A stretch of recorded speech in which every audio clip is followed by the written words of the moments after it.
Leadership is a skill that you transfer whether you're an entrepreneur working in a big organization or a corporate, or whether you are a freelancer, or even if you've just started out your own business. Leadership skills are transferable across any sector. And I am not an entrepreneur, but I do consider myself an entrepreneur. And I am talking from my own journey as editor of Cosmopolitan. I've been editor now for just over a year, and I've learned a lot over that year, and faced many challenges, and really had to grow personally and develop leadership skills, because I certainly didn't have all of them when I started. But I think what I realized is that Cosmopolitan isn't just a magazine. We're so much bigger than that. We are a huge brand, and we're events. We're a YouTube channel. We are a website that globally receives 50 million unique visitors a month. We're in 54 countries around the world. We are workshops. We are social media channels. And I think that was really cool. When you think of Cosmopolitan, it's a misconception, a perception. You think of a magazine, but we're a brand, and we live on multiple platforms, and we have multiple touch points.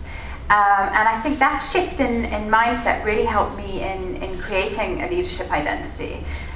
So it's something to really think about. Where does your business or your brand live? It's not just siloed, and print and digital are not isolated. It lives together as a brand, and having that comprehensive, cohesive perception of your brand is important. So once you've identified what your brand is and you've created your word board, you need to understand your audience. Who is your target? Who is your consumer?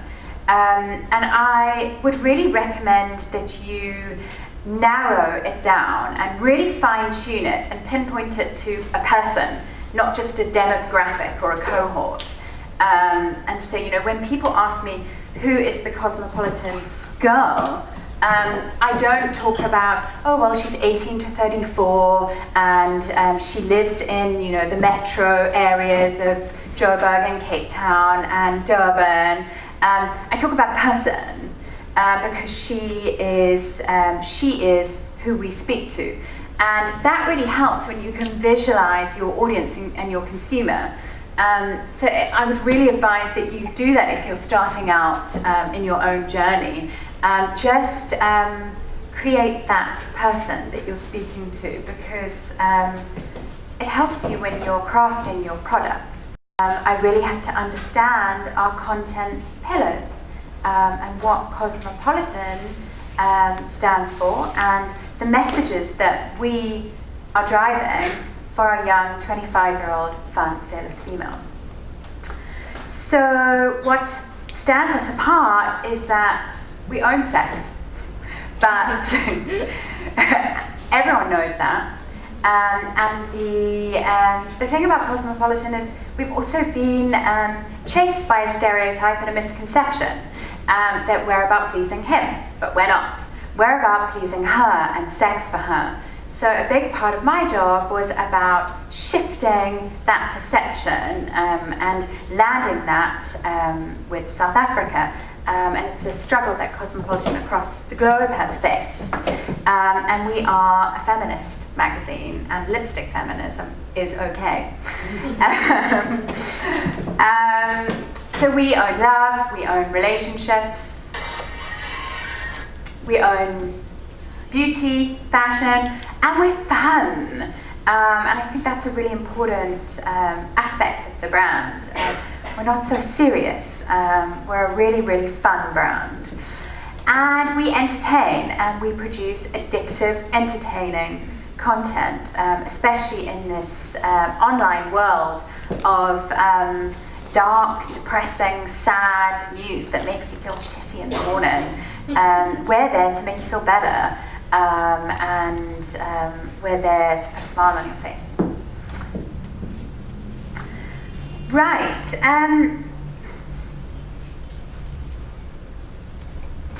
Next, you need to understand what motivates you.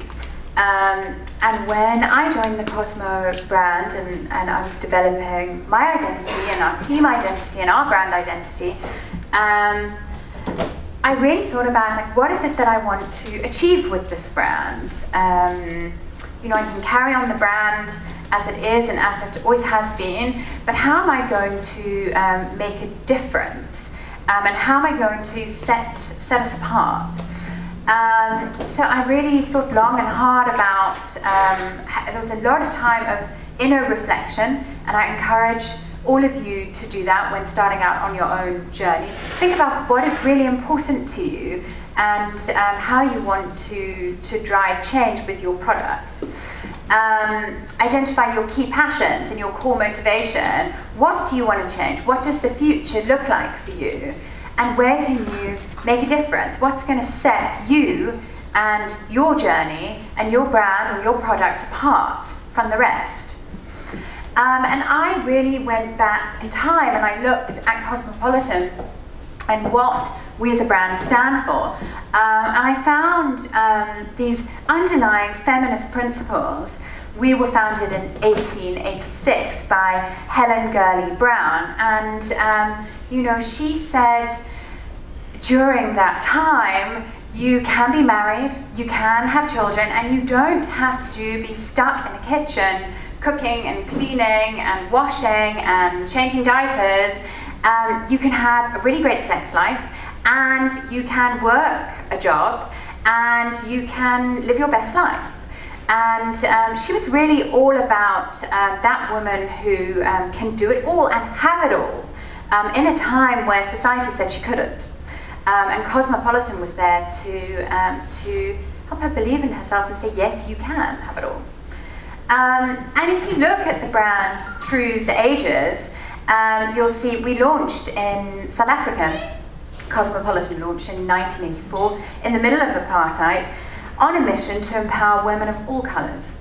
And if you look in Russia, when we launched in 1994 with a mandate to educate all women about their bodies, domestic abortion rates dropped by 50%. And the government lauded Cosmopolitan for that. So I thought, gosh, you know, this brand has so much power, and you know, I've been given this opportunity to really drive social change. One way in which Cosmopolitan in South Africa is going to make our mark is through career and empowering women to own their careers. And you know, at the time, last year I was looking at youth unemployment, and we were sitting at 38%, so 1 in 3 of us don't have jobs. It's a crisis in South Africa, actually. And I really wanted to create something that could, I think alleviate's a big word, but provide an opportunity to help drive some change in that area. And so we created COSMO Hustle as a platform to connect women and create opportunity. And you know, we, as a place to advocate for women's rights in the workplace, to play a role in beating youth unemployment, and to help tackle the gender pay gap. I was just reading last night, for every 1 rand a man owns, women own 75 cents. So women in South Africa basically stop earning a salary at the end of September. So we essentially work for free, October, November, December. Crazy. So, you know, I wanted to you know, play some role with this big brand to create awareness around that and opportunity for women. Barriers. So I think in any woman's career journey, she is going to overcome barriers. And I need to talk about these because we live in a patriarchal society, and you will encounter setbacks. And I just want to talk to my own experience of this, of actually a Twitter war that I got into after a radio interview I did, and I was talking about Cosmopolitan, and I was talking about women. You know, women can present as loving makeup and loving fashion and want to look sexy, but also be super successful in their careers and be taken seriously in a boardroom. And this guy got on Twitter and he said, oh, hair and makeup, there is more to this world than these vacuous notions of successful women. Come on. You know, I clapped back at him and I said, mansplaining women about how to represent women? Come on. I remember, like, oh, should I, shouldn't I? You know, I think we all get put into positions where we feel uncomfortable because we're being spoken over in the boardroom, or some guy has shut us down over an idea we had. Or as a friend of mine gave me this really great example. She was in a boardroom and she was with another man in the office, and he was of equal standing. They were in an equal position in the company, and they both got called into a meeting with their CEO, and their CEO sat down and he turned around to my friend, the woman, and said, why don't you just go get us some coffee? And I think it's shocking, it's appalling, but it's so rampant and rife and true.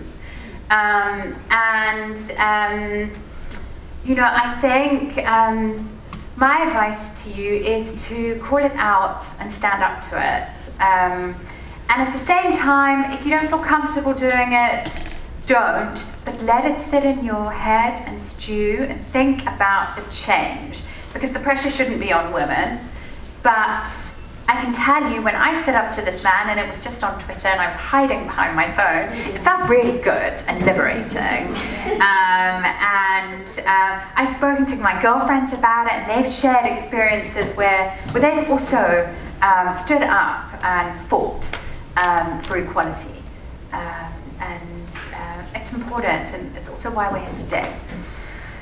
Okay, so you will face misogyny in the workplace, and mansplaining, and patriarchy. You will also face people resisting change, self-doubt, impostor syndrome, something I suffered from terribly when I started out. Gosh, am I qualified for this? Am I good enough? Can I really do this?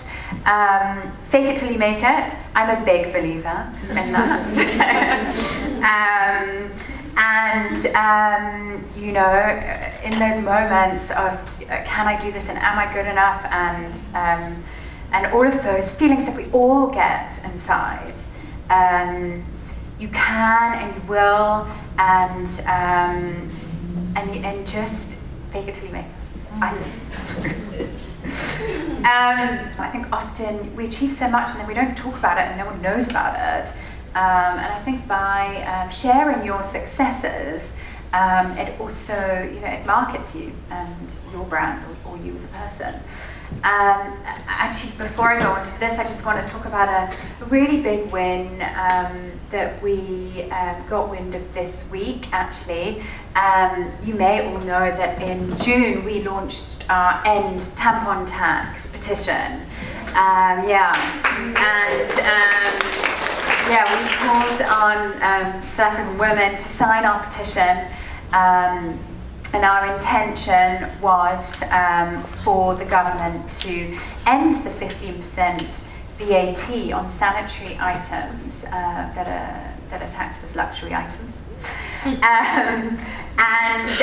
We got 60,000 signatures, and we took it to the Women's Committee.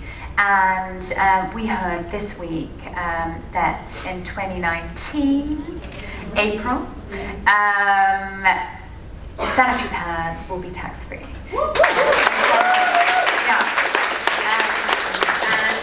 You know, I'm not going to say it's all Cosmopolitan because there were many other movements going on in South Africa as well. but we had a part to play in it, and that feels really good. So we can drive social change from the top, policy changes, and that's incredible.